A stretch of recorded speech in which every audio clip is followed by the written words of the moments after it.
With us now, live over the phone, is another distinguished guest, political analyst, Mohamed Salah, talking to us from Cairo.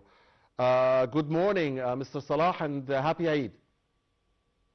Morning, dear Mohammed, and happy Eid for you and for all of your followers and for all the programs. And I'd like to say that I wish all you and all the followers and all the viewers a very happy Eid. Whether we have a lot of tensions and a lot of problems that are taking part in Holy Ramadan and in Eid, and I hope to reach an end for all of these actions as soon as possible, inshallah. Ameen. Thank you very much, Mr. Salah. Now, Mr. Salah, allow me to start with you by asking you about the President's brief fraternal visit to Qatar and the United Arab Emirates on Thursday. Well, I would like to say that the presidential trip that held by President Abdel Fattah al-Sisi to United Arab Emirates and State of Qatar today is very prominent and important to convey many messages for all the participants on this war action that are taking part now in Gulf area. President Abdel Fattah al-Sisi confirmed that Egypt strongly support our brothers in Gulf area states, and he's linking. He showed a big link or a strong ties between the national security of Gulf area states and from the Egyptian national security, and he expressed that Egypt is going to support our brothers in Gulf area and the Gulf states in general with all its best possible means, and this is very important messages that are coming out from this important visit. The second is how to get an exit from this war action that are taking part now for two weeks or for 3 weeks in general. Egypt is going now to play as a mediator to end up this crisis and how to find to end up this war in general. And the third important axis and the third important topic, which is how to integrate, to produce a strong integration between Egypt and Gulf areas about the coming scenario, as we have a lot of signs that this war will be more active, and this war will not end in a very near way. We have a lot of time, we'll spend a lot of time on this war action because both sides, whether we are talking about the United States or Iranian states, do not have the strong desire to end up this war now. Right. And Israel doesn't want the war to end. Israel are it is the one party that wants this war to go forever, isn't it? Israel is the profits from all of these war actions around the world. They are talking only for their own benefits. They have a strong and prominent strategy, and they are implementing it from October 2023, which is Great Israel theory, and they are playing with the United States in order to do this, to do this strategy in general. And this won't be happening without. So they are expanding actions. They have a lot of fronts that are taking part in. They have a lot of war actions in Syria, in Lebanon, in Iran, in Iraq. They have a lot of Yemen. A lot of fronts, and its goal is how to make Israel the biggest nation or the biggest state in the Middle East. How to make Israel to control all the assets and all the resources here in the Middle East. Right. This is the main goal. I want to ask you, Mr. Salah, about the American position. Because since the start of the war, we've been getting conflicting messages, contradictory messages that have different meanings from Washington. Even today, I mean, we heard Mr. Trump saying he will not send troops to the region or elsewhere. We also heard the U.S. Treasury Secretary talking about the lifting of sanctions on oil shipments via the sea for Iran. So that would have, that looks like a positive sign that could lead to the end of the war. But we've also, we know that the Pentagon is asking for 200 billion US dollars, you know, for financing this war. And, you know, so which messages make more sense to you? I mean, do we know what the US administration really wants? I mean, does it want to end this war now, or does it want to prolong it, or does it want to, I mean, what does it want? To answer this question, we have to go back to the discussions or the state, a very prominent state that have been produced by French President Mr. Macron, and he told us that no one on the world now what Trump from the Iranian war. What are the goals of the United States of America about this war? So I'd like to say that all the media that are coming from Pentagon, coming from the White House, that are coming from the Congress, is a part of gaslighting. They are not telling the truth, or they are not telling the true goals held by America or targeted by the American administration. I think they have a different objectives from this war, and these objectives are not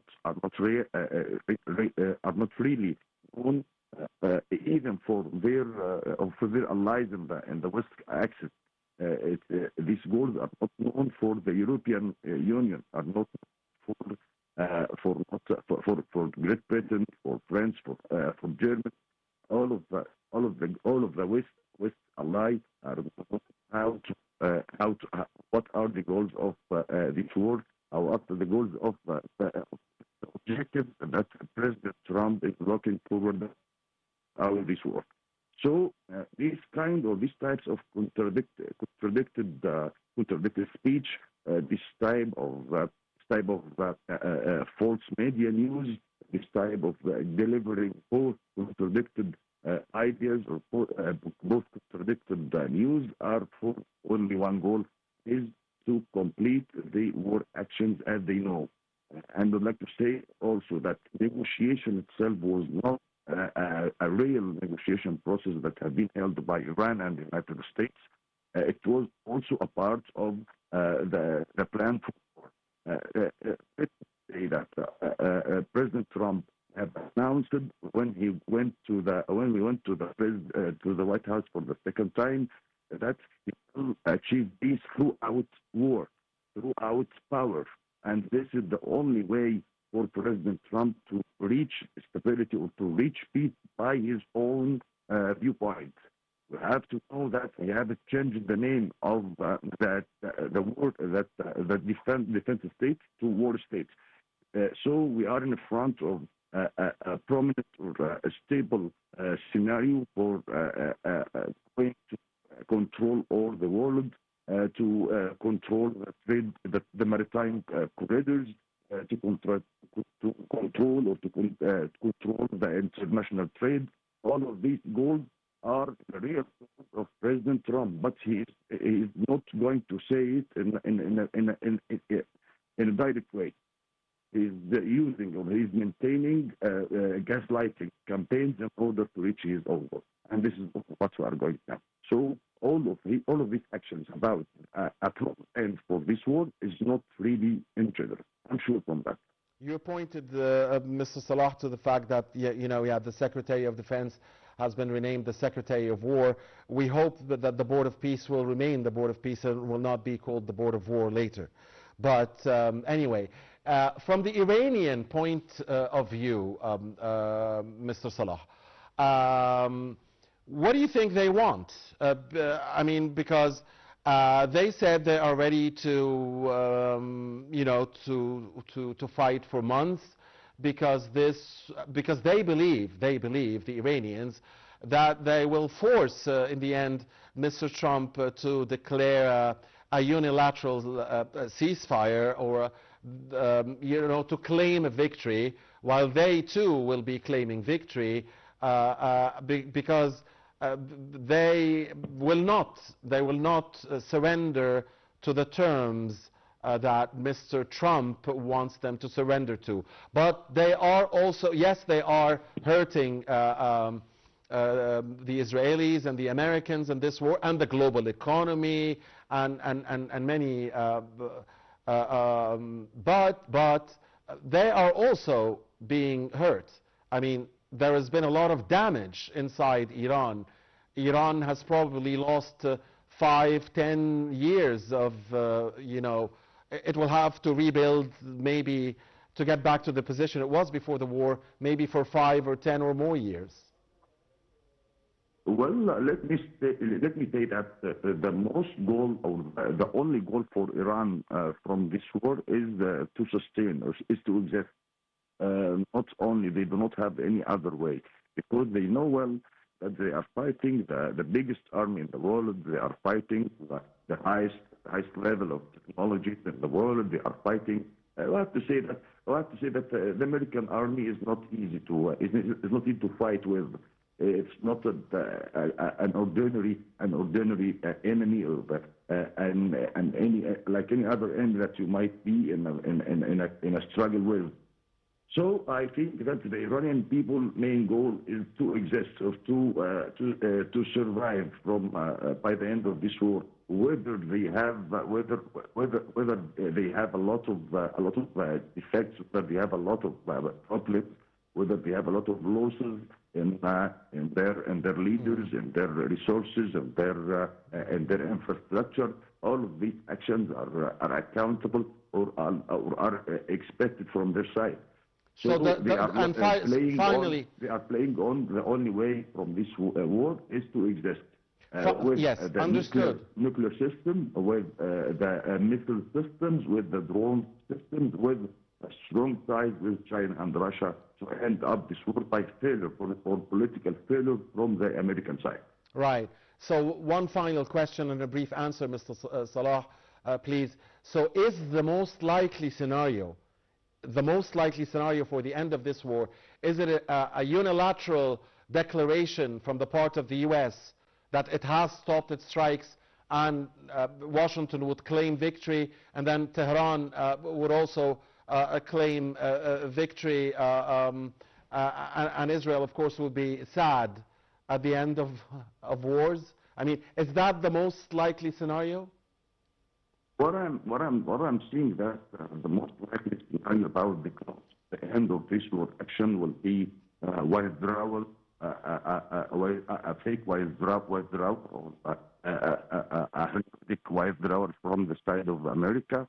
This is the first one for the Iranian side, and the Israeli side. They will keep fighting each other with bilateral strikes and bilateral method attack. What's important is for us now is one main point, is how to get rid of this struggle with no losses, or with no bad effect on the Arab economy or the Arab states, especially our neighbors and our brothers in Gulf area. This is my only aim on this war, as I know that this war will have no end. This war does not have this war is not easy to be accomplished. So the only way, I'd like to say, that the withdrawal of from the United States side, and to complete these actions between Iran and Israel in the coming view. All right. So our dear guest has posed to us a new scenario, really, a potential likely scenario in his view. Thank you very much, Mr. Mohamed Salah, the political analyst, as always, for your time and your insights.